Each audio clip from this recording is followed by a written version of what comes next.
कलीसिया प्रार्थना से बनी है। जब आप अज्ञानता से छूटोगे, आप मूर्खता से छूटोगे, आप अशिक्षा से छूटोगे, वचन की को बिना पढ़े बिना समझे आप प्रार्थना करते हैं, इसलिए आपकी प्रार्थना ऊपर नहीं जाती है।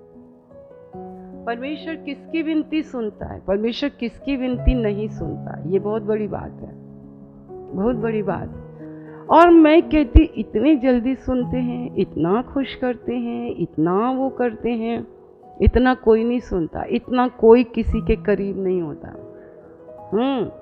चर्च मसीह की देह को परमेश्वर ने, आपको पता, पति और पत्नी कहा है।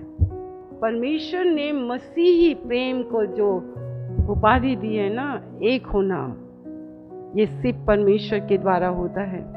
हम समझते नहीं है कौन चर्च है, क्या है चर्च। चर्च चुने हुए लोग हैं, अलग किए गए लोग हैं। जैसे मैंने तुमको चुना है, मैंने तुमको अलग किया है, मैंने तुम्हें नाम लेकर चुना और बुलाया है, नंबर 1। दूसरा होता है कि मसीह अपने आप को आप पर प्रकट करता है। परमेश्वर ने यीशु मसीह को अगर आप पर प्रकट किया कि आप कहते कोई ईश्वर नहीं, कोई परमेश्वर नहीं, केवल यीशु मसीह ही प्रभु है, तो परमेश्वर ने कहा मैं तुझ पर एक कलीसिया बनाऊंगा और तुझ पर अधोलोक के फाटक कभी प्रबल नहीं। ठीक है, अब हम समझते नहीं हैं। आए दिन पहले क्या हम अबोध थे, अबोध समझते हो, जो कुछ नहीं जानते थे। फिर आपको बताया गया, किसने बताया? मैंने नहीं बताया, मेरे ऊपर परमेश्वर ने मुझे दर्शन दिया। ये मेरे लिए अद्भुत है। वो इसलिए पड़ा कि देख ईसाई तो ईसाई हैं, परंतु देख मैं इस घर में, तेरे को तेरे घर में क्यों नहीं दिया, ईसाई घर में क्यों नहीं दिया, मैंने इस घर में क्यों दिया? क्योंकि मैं इनका भी प्रभु हूँ, मैं इनका भी परमेश्वर हूँ, मैं इनसे भी प्यार करता हूँ। इसलिए मेरे प्रियो, क्योंकि ये सेवकाई के लिए परमेश्वर मुझे तैयार कर रहा था। हमने आपसे बहुत प्यार किया। पहले तुम थे, तुमको ना प्रार्थना आता था, ना आराधना आती थी, ना प्रभु को थे। कभी भी तुम फ़ोन कॉल करते, ये होता वो होता, हम झट चले जाते, भाग भाग के मैं चली जाती, आप फटाफट चली जाती, आप लोगों के लिए विनती करते करते करते करते करते हैं। और आज हम कह रहे अब खुद करो भाई। अपने बच्चे को 3 साल 4 साल के बाद उतारते हो ना गोदी से, कि नहीं उतारते हो? स्कूल छोड़ के आते हो, नहीं आते हो? वैसे ही परमेश्वर है, आपको खुद सीखना है। अगर आप सीखते होते तो आज आप उस वृक्ष के समान होते जो बहती नाली के किनारे लगाया गया और अपनी ऋतु में फलता है और जिसके पत्ते कभी नहीं मुरझाते। यहाँ तो मुरझाए हैं, क्योंकि हम सही नहीं हैं, हमारी शिक्षा सही नहीं है, हमने सही रीति से जो सिखाया गया हमने उसे किया नहीं। हमने इधर से खाया, उधर से खाया, पर जहाँ से आपके सामने थाली रखी गई आप उस चीज़ को नहीं खाए। कलीसिया, चुने हुए अलग किए लोग, परमेश्वर का प्रकाशन आपको मिला कि मैं ही प्रभु हूँ, मैं ही परमेश्वर हूँ, मेरे सिवाय कोई दूसरा नहीं है। और आपने कहा हाँ तू ही प्रभु है, और आप प्रभु के पास आने लगे, रविवार आप आने लगे, तब उसका एक बहुत बड़ी है कि तुम पर अधोलोक के फाटक, मृत्यु के फाटक, नरक के फाटक, अधोलोक के फाटक तुम पर प्रबल नहीं होंगे। बीमारी तुम पर प्रबल नहीं होगी, संकट तुम पर प्रबल नहीं होंगे, समस्याएं तुम पर प्रबल नहीं होंगी, जल तुम्हें डुबा ना सकेगा, आग तेरे को जला नहीं सकेगी। चाहे कितने भी दुश्मन खड़े हो जाएं, विरोधी खड़े हो जाएं, तेरे सामने दस्तरखान बिछाएगा तो बिछाएगा, पर उससे बढ़कर उसी के सामने तेरा अभिषेक करेगा और उस अभिषेक से तू उसके जुओं को तोड़ेगा। ये चर्च ऑफ लिविंग क्राइस्ट है, मसीह की जीवित कलीसिया है।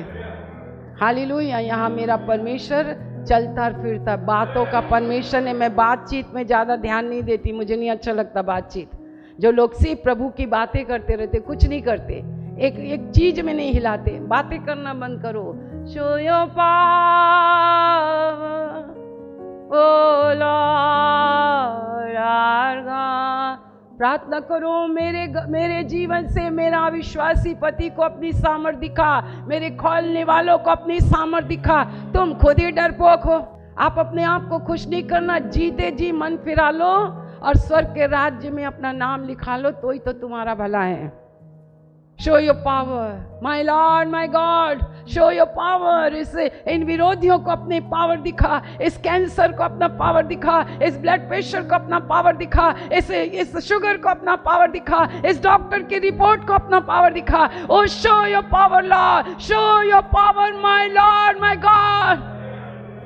मृत्यु मुझे रोक नहीं सकती है, मैं मृत्यु को गले लगा नहीं सकता हूं। मेरे प्रियो, परमेश्वर की सामर्थ को आपको सीखने के लिए आना है। ये सीखिए, आप पर अधोलोक के फाटक कभी प्रबल नहीं होंगे। आपको मालूम है परमेश्वर किसकी विनती, हमें परमेश्वर से कैसी विनती करनी चाहिए।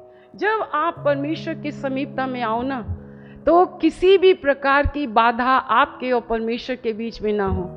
मैं तो पापी हूँ प्रभु, जबकि परमेश्वर यूहन्ना रचित सुसमाचार 15 अध्याय लिखा है, तुम उस वचन के कारण शुद्ध हो।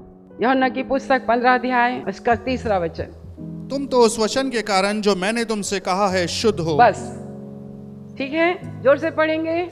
तुम तो उस वचन के कारण जो मैंने तुमसे कहा है शुद्ध हो। हाँ, ये कौन कह रहा है? यीशु मसीह कह रहा है। किससे कह रहा है? जो उसके पास खड़े हैं, जो चेले हैं। आज प्रभु किससे कह रहा है? मुझसे कह रहा है, आपसे कह रहा है, तुम शुद्ध हो। किसके कारण? उस वचन के कारण। तुम उस वचन के कारण। कह कौन रहा है ये तो देखो, बोल कौन रहा है ये तो देखो। तुम्हारा पासबान क्या कहानी बता रहा है? अपनी बातें बता रहा है, अपनी जन बातें बता रहा है। क्यों कह रहे तुम शुद्ध हो? तो प्रार्थना, निवेदन और विनती जब हम करते हैं तो हमारे सामने, परमेश्वर के सामने कोई चीज नहीं आनी चाहिए। उसने कहा है तुम शुद्ध हो तो तुम शुद्ध हो। यहाँ पे परमेश्वर ना तो आपके बात, आपको पता है हमारे और उसके विचार में बहुत जमीन और आसमान का अंतर है।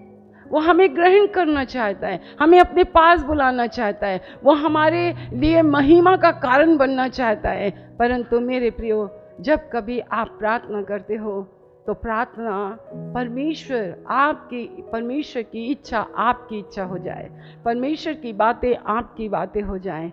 आओ हम आपस में वाद विवाद करें, पहले तुम कहो पहले हम कहें। पर आपने तो प्रार्थना को अलग ही बना रखा है। अगर आपके जीवन में नेवला दिख रहा है तो नेवला का क्या स्वभाव है? सांप को मारता है। सांप क्या है? छली आत्मा है, धूर्त है। अगर आपके अंदर सर्प दिख रहा है, धूर्त है, क्या है और क्या करता है? उसकी जबान है ना, बड़ी लप लप लप लप करती रहती है। और वो क्या करता है? उसको खुद दूध पिलाओ, फिर उसके बाद उसके पास जाओ, उसके साथ सो जाओ, फिर क्या करेगा? तुम्हें डसेगा। चर्च में आपका स्वभाव ऐसे ही होता है। आप उसी को डसते हैं जो आपके साथ भलाई करता है, आप उसी को डसते हैं जो आपसे प्रेम करता है, आप उसी को डसते हैं जो आपके कई गुनाह माफ करता है। ये आपकी प्रवृत्ति है। तो हम उस दुष्ट को डांटते हैं, हम मनुष्य को नहीं डांटते, हम मनुष्य को श्राप नहीं देखते हैं। वो श्राप आप पर आएगा। बाइबल तो ये कहती है कि अगर तेरा शत्रु गिर जाए तो ज्यादा वो नहीं होना, ज्यादा सियाने नहीं होना। बाइबल में परमेश्वर को समझने की वे नहीं, बस सोचना कि वो वैसी है।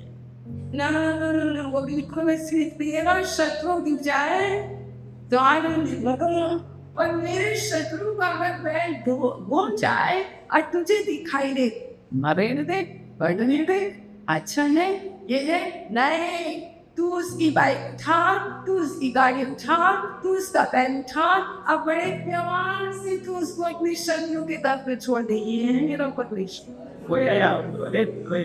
हमारी त्याग बाइबल क्या पवित्रता है। आइए तो मैंने तो उस वचन पर विश्वास को भी आज मैंने कहा कि उस वचन के कारण, यीशु मसीह के कारण, तो उसके बलिदान के कारण, उसके लहू के कारण तू शुद्ध हो और मैं शुद्ध।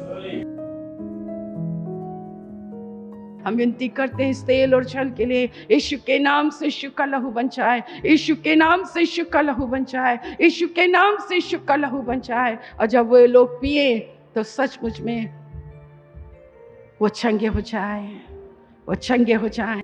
हमारे परमेश्वर पिता का प्रेम, प्रभु यीशु मसीह का अनुग्रह और पवित्र आत्मा की सहभागिता जब तक यीशु बात न पनाए हम सबों के ऊपर होती रहे। और एक साथ कहें आमीन आमीन।